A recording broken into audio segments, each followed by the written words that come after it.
La pollution. On m'a posé la question de la pollution, du dérèglement climatique et de comment y remédier.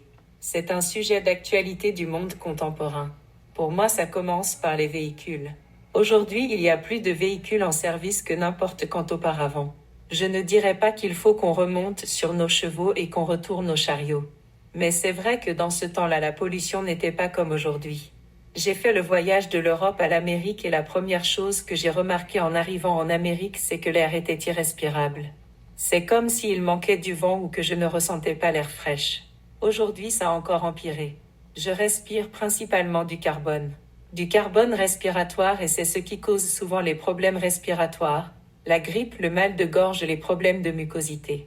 Bon, dernièrement, c'est aussi dû au fait que je fume. Revenons à nos moutons. Comment traiter la pollution étape par étape? Il faut d'abord retirer les véhicules. La voiture ne devrait pas être un loisir ou un plaisir. Mais le droit de conduire devrait être un travail. Je sais que beaucoup de routiers aiment conduire. C'est d'ailleurs pourquoi elles ont choisi cette vocation. Je suis pour le métier de conducteur, que ce soit camion de transport, bus, train, tramway, tout ce que vous voulez. Mais je suis contre le fait de posséder un véhicule personnel. Aujourd'hui, il y a trop de véhicules dans les rues, au point que se garer le parking devient compliqué. Il faut se battre pour trouver une place de parking. Chaque famille a en moyenne 2 voitures par personne, un pour la mère et un pour le père. Et des fois une troisième qui est familiale. On vit dans un continent de luxe des pays riches. Et comme le désirait Henry Ford, père du Fordisme, je cite, « Chaque travailleur de chez Ford doit gagner assez ou suffisamment pour pouvoir se payer une voiture Ford. » Bon, je cite Ford pour décrire son idée. C'est comme dire que chaque travailleur de MC2 doit et peut gagner assez d'argent pour se payer son MC1000. C'est drastique comme solution. Mais c'est la solution pour régler le dérèglement dans l'immédiat. Est-ce faisable? Non. Car les producteurs de voitures feraient faillite. Mais ils peuvent se réorienter dans le transport en commun. Aujourd'hui, les transports en commun sont souvent régionaux et municipaux. Mais si des compagnies viennent à s'en mêler, il peut y avoir des concurrences dans le transport en commun. Il y en a déjà dans les taxis et services Uber, différentes compagnies existent. Ça serait beau d'avoir des compagnies de transport de différentes marques comme pour les bus par exemple. Imaginez des bus à chaque minute, dans tous les coins, et d'autres qui sont spécialisés la nuit. Bref. Pour moi, la solution vient de l'arrêt de production de véhicules individuels et de l'interdiction de conduire un véhicule pour raison personnelle autre que son véhicule de travail. Donc, vous ne conduirez pas votre véhicule pour faire des courses ou pour vous balader, ni pour vous déplacer ou aller voir de la famille. L'argent que vous mettez dans l'achat de votre véhicule, vous la mettrez désormais dans le transport en commun. Comme ça, on continuera à être productif mais plus efficace environnementalement parlant, comme le veut notre société capitaliste. Les gens aiment conduire, pour certains c'est une passion, un sport. Pour d'autres, de la vitesse, de l'élégance ou de la beauté. Ils sont admiratifs de leur voiture. Mais le monde de demain, c'est le collectif et non l'individualisme. Les autres pollutions flagrantes, c'est les déchets. Mais je n'ai pas très envie d'en parler car ce n'est pas ça qui dérègle le climat en premier lieu. Le climat est surtout déréglé par les gaz toxiques. Les déchets au sol ralentissent le recyclage. Les centrales nucléaires, on en a besoin jusqu'à un certain degré.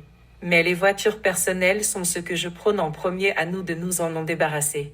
Imaginez 7 milliards d'individus sur Terre pour 7 ou 14 milliards de véhicules personnels en activité. L'arrêt serait un grand gain, un grand profit. Et l'environnement sans voitures parquées partout sur les routes libérerait de l'espace, accommoderait les piétons et la ville serait plus belle. Aujourd'hui, on dit souvent que la déforestation de l'Amazonie, premier poumon du monde, et que le manque d'arbres ou de verdure réduit la qualité de l'air.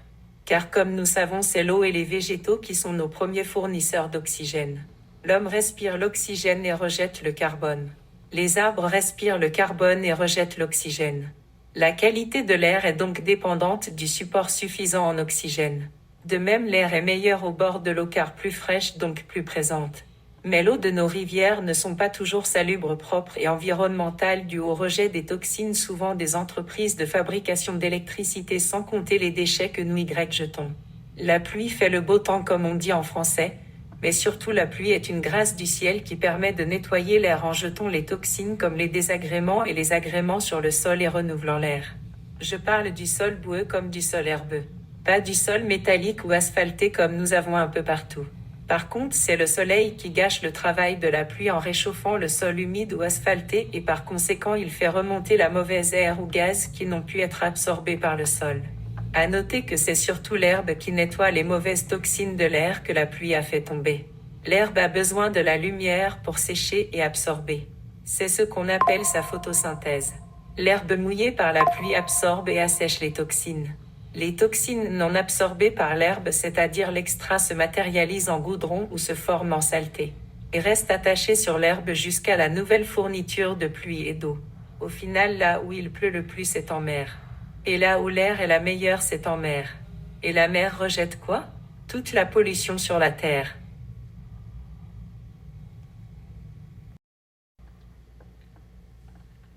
Le texte aborde la question de la pollution atmosphérique, mettant l'accent sur la contribution des véhicules à cette problématique. L'auteur propose d'éliminer les véhicules individuels, plaidant pour un système de transport en commun plus efficace. Il souligne que la surabondance de véhicules entrave la qualité de l'air et préconise l'orientation des constructeurs automobiles vers la production de transports en commun. L'impact de la déforestation sur la qualité de l'air est également évoqué, soulignant le rôle crucial des végétaux et de l'eau dans la purification de l'air. L'auteur propose ensuite des solutions pour améliorer la qualité de l'air, notamment en favorisant l'herbe et en soulignant le rôle crucial de la pluie et de la mer dans la purification de l'air.